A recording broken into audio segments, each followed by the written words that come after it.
Hi, I'm Coach Hallis, and welcome to episode 15 of the Keeping It Real vlog. This is week 4 of the $10 challenge here in quarter 2. So we had a kind of out of sync schedule this week. We had election day off on Tuesday. The following day, I missed about a third of the class for taking my cross country team to regionals.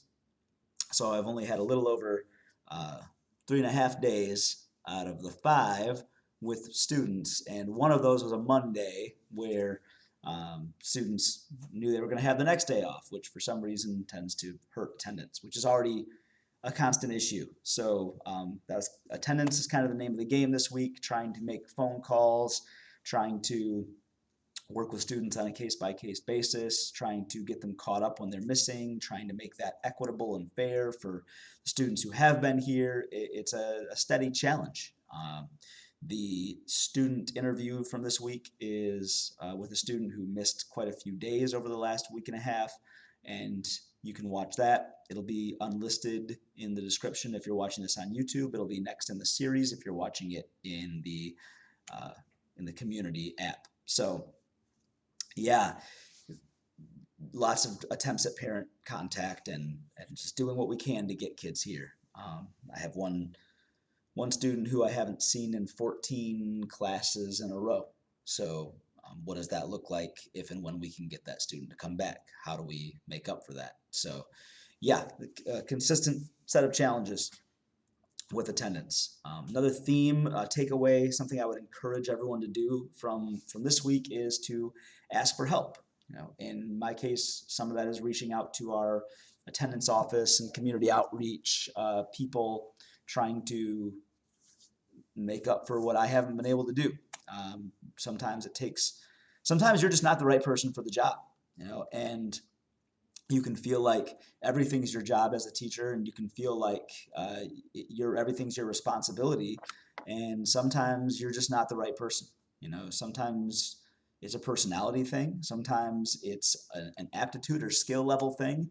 Not everyone's good at everything. And so in addition to that, another small example is I have a student who is looking to do some vinyl cutting and heat press that vinyl onto some masks to give to other students to encourage them to wear their masks when they're supposed to.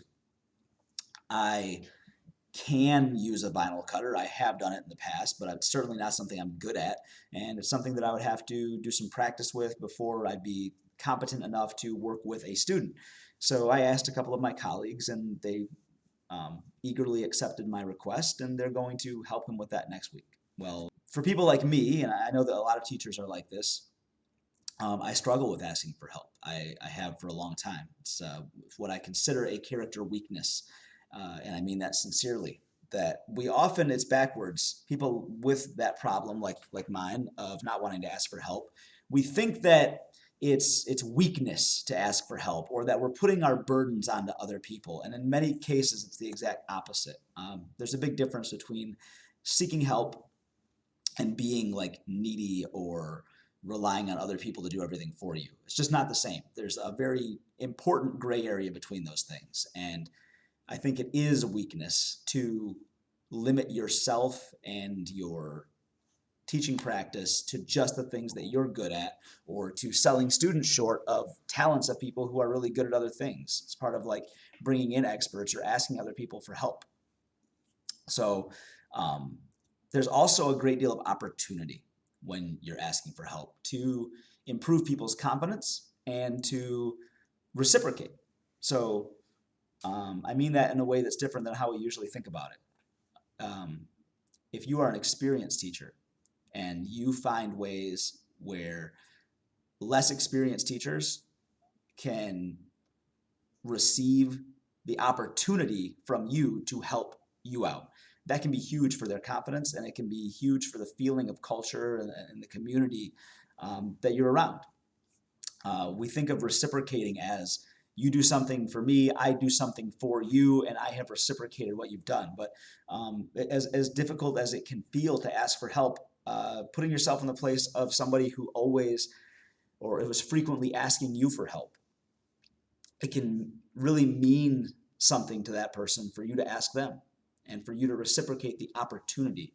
Some people have to ask for a lot of help and they feel guilty about it. And when you can find a way for them to what feels like pay you back, it can do wonders for your culture. And the last thing is we did our first taste of speech practice today. So I gave students sentence stems. It was very simple. I am, their name, and I will be something that has to do with their future plans. So I am Rich Hallis and I will be an English teacher. I think good teaching practices do have flexibility and they also give opportunities to do more than one thing at a time. So if I didn't already know what some of these students planned on doing or what they wanted to see themselves as in the future, this was an opportunity for them to express that. And it was, more importantly, an opportunity for them to get their first crack at public speaking. So they were required to stand up, and if they weren't in a position in the room where everybody could see them, to move in such a position and say that sentence out loud. They did so with predictably varying amounts of success. Some students kind of wanted to lean on something. Some were more clear than others. And, just a traditional skill set that comes with different levels of public speaking and comfort levels. So this was an opportunity to start talking about those things, to start talking about volume and eye contact and body language in a very low stakes environment. There were 7 students and me in this classroom today, so they were speaking in front of 7 people. And they were all people that they know and people that they see regularly.